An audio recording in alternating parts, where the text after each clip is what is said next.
today's show, we're going to be talking to Jennifer Ann Gordon. She is a gothic horror speculative fiction novelist. Her work includes beautiful, frightening, and silent, and it's won the Kindle Award for Best Horror and Suspense of 2020. It's also won the Best Horror 2020 Award for Authors on the Air. So do stay with us, and when we come back, we're going to be having more on Jennifer Ann Gordon.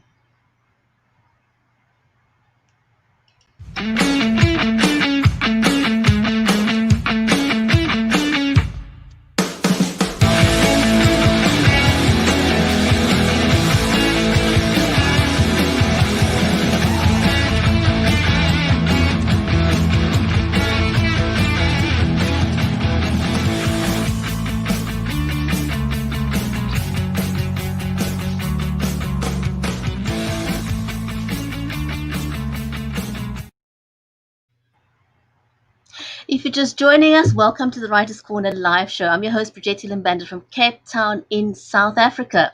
Today's stream is made possible by StreamYard, Creative Edge, and BeLive Media, helping you to spotlight the humans behind your brand and also to elevate your online profile with ease. If you want to know when we go live, please go ahead and like our Facebook page so that you get the notification when we go live. Also on YouTube, please click the subscribe button and also the notification bell so you know when we're live on YouTube as well. So whether you're watching us on YouTube, on Facebook, Twitter, Periscope, LinkedIn, welcome to the show and great to have you here. In today's show, we're going to be talking to Jennifer Ann Gordon about her books that include Beautiful, Frightening, and Silent, which won the Kindle Award for Best Horror and Suspense 2020. But first of all, let me say a warm welcome to my amazing guest and co-host, Mary Elizabeth Jackson. Mary is a special needs and disabilities advocate and an award-winning author of the Poolicious children's book series, and she lives in Nashville in the USA. So without any further ado, let me welcome my amazing co-host, Mary, to the show. Good morning. Mary, welcome to the show. Hi, how are you? I'm very well, and you?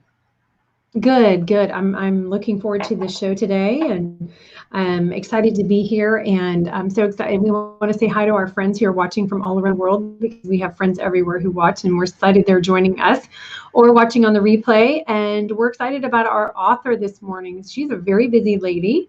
And so if you're a big horror fan, definitely need to be watching today. And if you don't know who she is, you will now, and you can become her next fan. Absolutely. So a little bit more about Jennifer before we bring her onto the show. Jennifer Gordon's Beautiful, Frightening, and Silent 2020 won the Kindle Award for Best Horror Suspense for 2020. It also won Best Horror 2020 from Authors on the Air. And then her second novel, From Daylight to Madness, received the Golden Seal from Book Review. And her third novel, When the Sleeping Dead Still Talk, was published late in November 2020. And she tells us that in addition to her fiction work, she also had a collection of a mixed media artwork published during spring of this year entitled Victoriana. She's been a busy lady, hasn't she? Yes. Yes. And so she's also fulfilled a childhood dream of hers of becoming a member of the Horror Writers Association. And so I think with any further ado, let's welcome Jennifer to the show, shall we? Absolutely.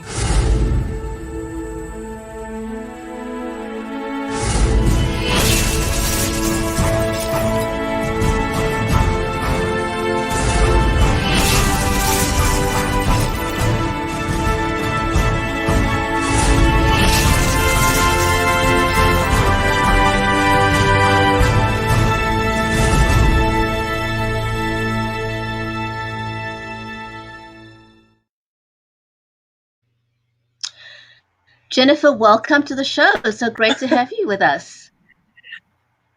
Thank you both for having me. This has been it was such a fancy dramatic introduction with the credits rolling.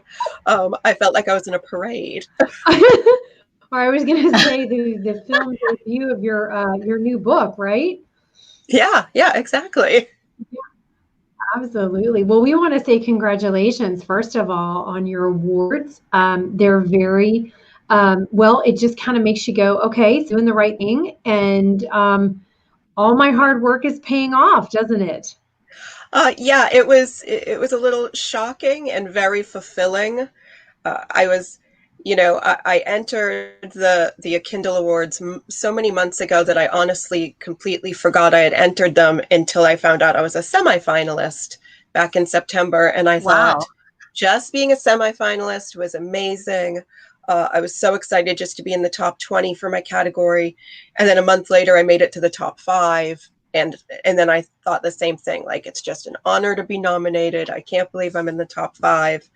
And the day I found out I won the Kindle Award was actually the day after I got married. So it was a really wonderful highlight of 2020 after kind of a rough year. Wow. That Oh my is goodness. Well, you've been very amazing. busy, very, very busy.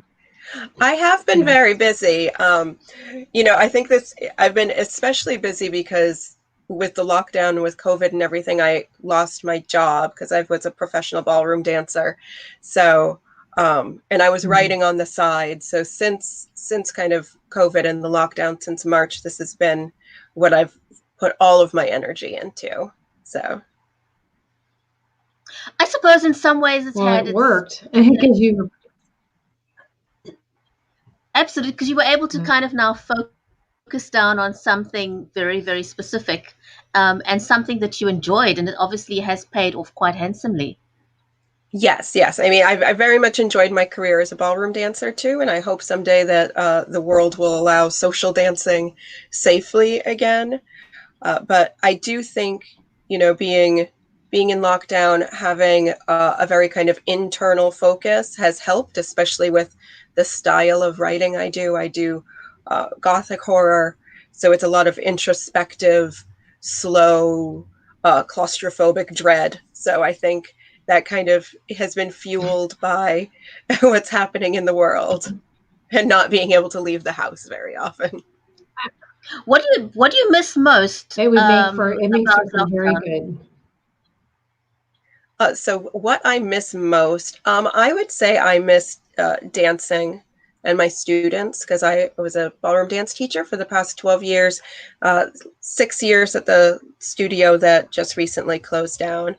And we were very social. We were very active. We went on trips with our students. We went to Bermuda. We went to Canada.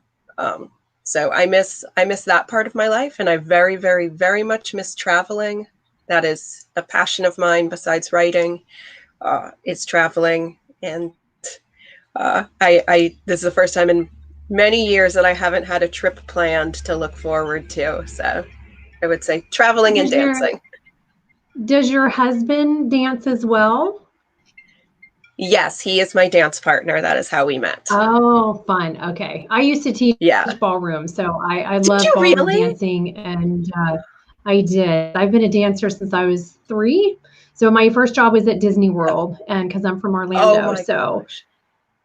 Were yes. you a So princess? I can. Hmm. I wish my girls are princesses. My daughter has a business where they dress up. So we have Belle and Cinderella hanging in the room here I'm at. So, but yes, it's so much fun, and I know you miss it. And I will tell you from my own experience, I can, when you are a dancer and so much of your life, because I did professional can for 6 years. I was dancing day, teaching, dancing at night, and then you stop and your body goes, oh my gosh, What? what Yeah. happened? And the body does not acclimate very well to it. No, my body is not acclimated very well to it. What's funny is, like you said, you dance all day. I also performed a lot. I did burlesque. My husband and I performed all over New Oh, I England, love all over the that. country. And so my body was always moving. And in addition to that, I was also training to be a Zumba instructor. I did Zumba several times a week. So all of a sudden, March 14th hit, and I went from being incredibly active, like 12 hours a day, to now I only work out about an hour and a half a day. And I spend a lot of time writing. And I never realized how hard just being still would be on my body and typing for so many hours. Like my body hurts more now than it did after dancing for 12 hours. So do you find that you are able to sort of, I can see that. channel that energy into your writing? Because we all need lockdown's been hard for us, COVID's been hard for us, and we somehow need a way to channel all that negative energy that it's brought into our lives. Have you been able to sort of channel that into, or pour that into your writing, more or less? I think I have. I mean, I know I definitely have, especially my books, From Daylight to Madness and When the Sleeping Dead Still Talk, because When the Sleeping Dead Still Talk, that portion of the story was written during lockdown. So there was a lot more claustrophobia, I think, happening in my character's internal emotions in that book that maybe would have happened beforehand. I'm not sure. When I write, I don't really plot things out. I'm a total pantser. So what's happening in the world and what's happening in my life always affects me. It affects my characters. It all goes in. That is awesome. Do you think well, let me ask you this. Have you always wanted to be a horror writer, like your whole life? Were you obsessed with books like that as a child and all the movies? Or is Yes. it something you just kind of gradually got into as you got older? Okay. So horror has always been my go-to genre for TV, movie, books especially. But I read other genres too. I love literary fiction. I love mystery. I love, psychological thrillers. And I always knew I wanted to write. And I didn't necessarily go into it thinking I'm going to be a horror writer. But the first book I wrote, Beautiful, Frightening, and Silent, was gothic horror. The second two books I've wrote were also gothic horror. Those were Victorian based.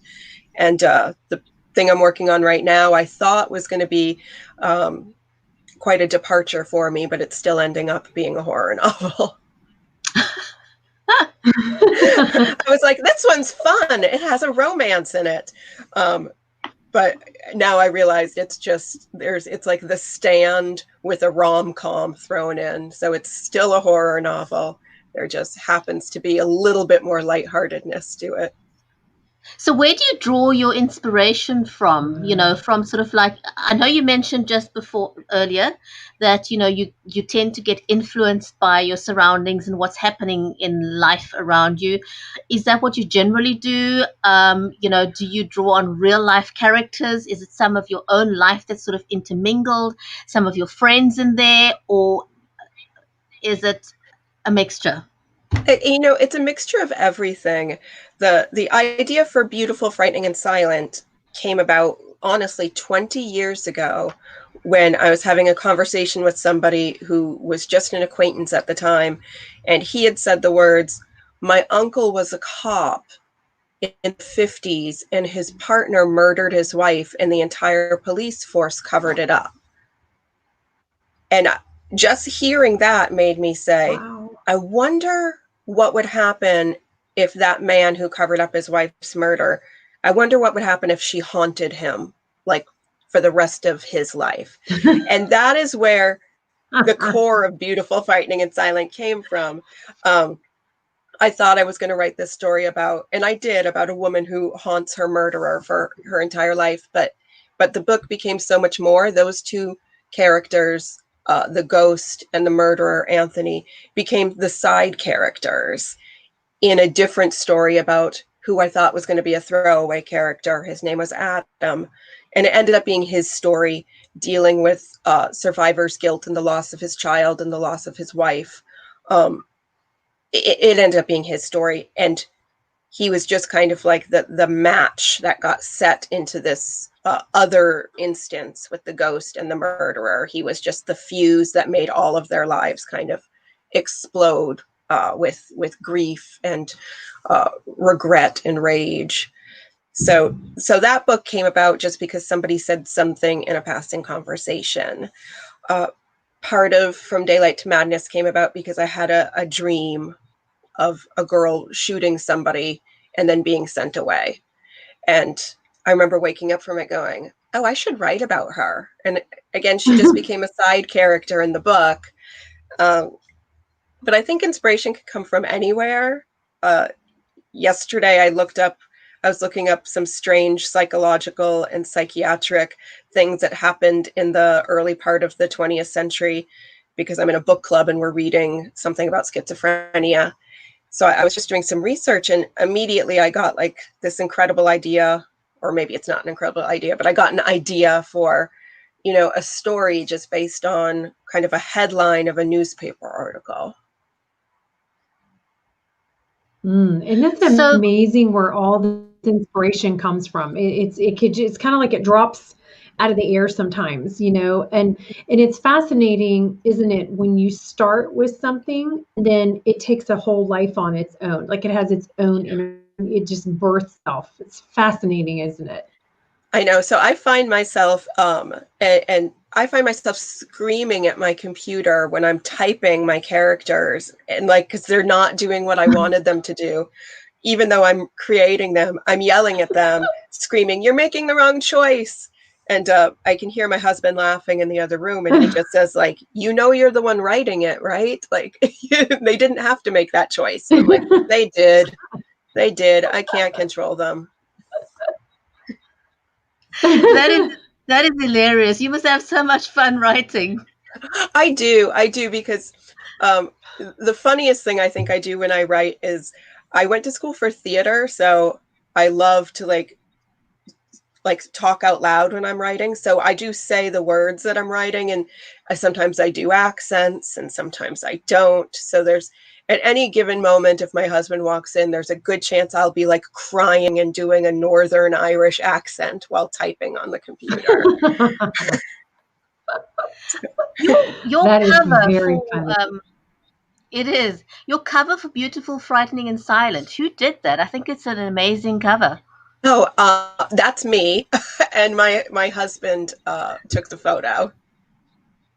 Oh, Wow. okay, very good, very Yeah, cool. and That's cool. I never intended that to be the cover, but we had done a photo shoot a few years ago because we were performing in a haunted attraction, and so I was the lady in white, the ghost in the cemetery, and we had taken all these great photos. And when I first started writing and first started openly talking about the book, when I realized it was becoming a thing, I just used that picture as a teaser image.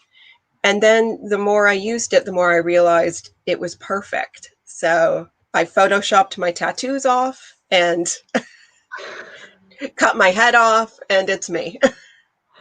That is fascinating. How, creativity is so, one of the things that I think is so super cool about creativity is there's just no boundaries. It's a place that we can just go and have to stop and not be told what to do, told we can't do it, and not be told that's wrong.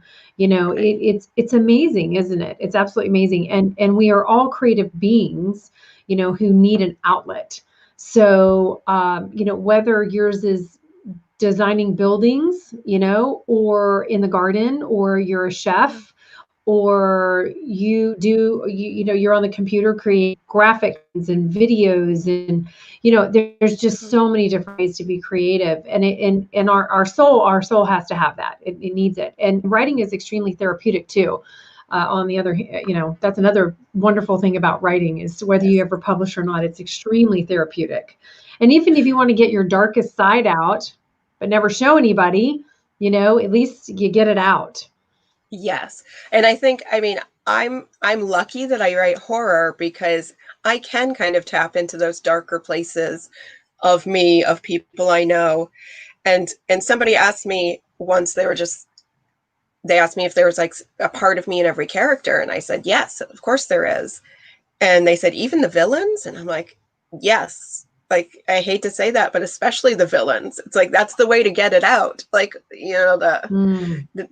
anger and the distaste for the universe sometimes. If you channel it through a fictional character, then it doesn't affect your real life. You can be bubbly and smiling and teaching the foxtrot, and then be at home writing about a murderer who doesn't care that he killed his wife. And, you know, And you can be you more remind balanced. me. Yeah.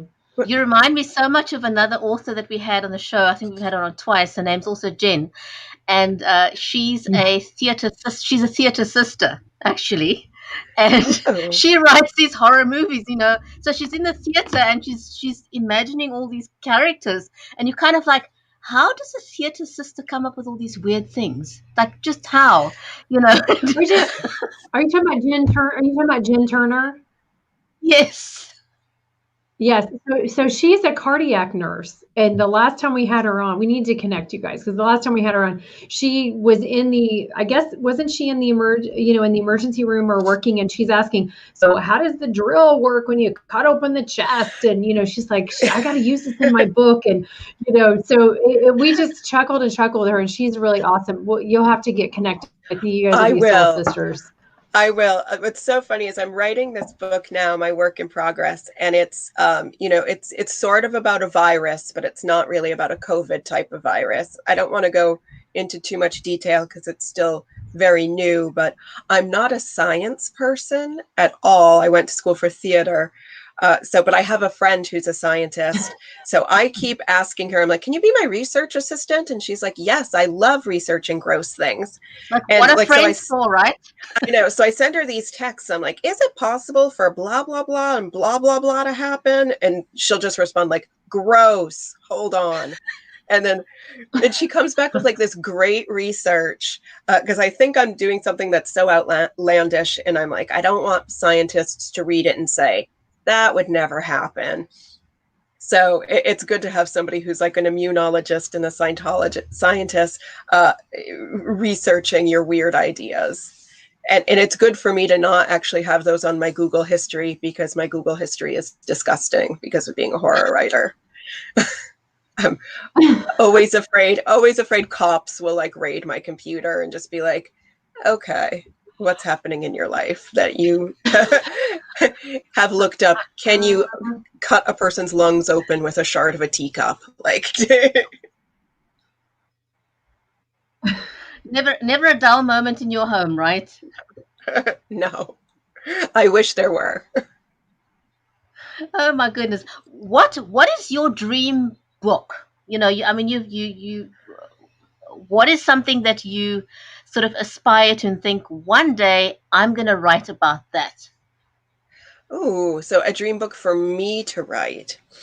I've had, and it's not a horror idea, but I've had this idea in my head for a while to do like a literary fiction mystery, which was very character driven, but I don't want to solve the mystery at the end. And I feel like I would be breaking the cardinal rule of writing mysteries, is not finding out who done it at the end.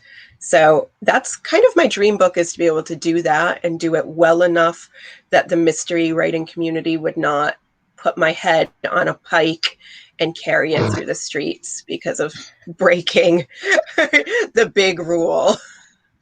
Yeah, but you could just make it a sequel. That's how you go into the next one. So you start a new trend. Exactly. I could do that. Yes, you could. Listen, Dr. Seuss broke all the rules. Why can't you? So. Hey, I like that. No. I mean, most everything he said didn't make sense, but it's great to make kids laugh. And I mean, he's one of my favorites, absolute favorites, because he did break a lot of rules. So. And it was safe. I mean, it was all legal, right? So, I mean, and it was good. It stretches people's vocabulary, especially children, So, but yeah, I think you should do it. We vote you do it. Okay. Break all the rules. Break all the rules. So hey, you heard it, everybody. Yeah. Where can people find your books? And how can they connect with you? The easiest place to find all my work is, it's always going to be Amazon.com, Jennifer Ann Gordon on Amazon.com. But if you would prefer to support a local bookstore close to you, or an indie bookstore anywhere, you can find my work on bookshop.org, which is a great website that will You can still order online, but your money will go through your local bookstore. It'll get shipped to you. It'll seem like Amazon, except you're helping out an indie bookstore. So bookshop.org is a great place to go to. You can also find me and my books and all of my social media links on my website, which is jenniferannegordon.com. And that's Anne with an E, like Anne of Green Gables. That's kind of the easiest place. It has all my links. I'm very active on Facebook and Instagram. I'm pretty active on Twitter, but mainly Facebook and Instagram. I also have a really cute dog, and he shows up on my Facebook and Instagram. So it's worth following me just for the dog. His name is Lord Tubby. Just for the dog, right? Yes. Are you? Oh, that's so funny. Did you publish yourself? I did. My first book, Beautiful, Frightening, and Silent. Are you self-published? Yeah, my first book was with a publisher, and then my second 2 books were self-published.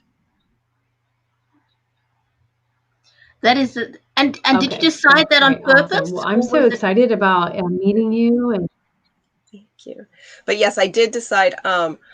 There's always been kind of like a tickle in the back of my mind that someday I might want to start a small publishing house. And since I didn't really know how to do that, I thought it would be best to learn and do that through making mistakes on myself first.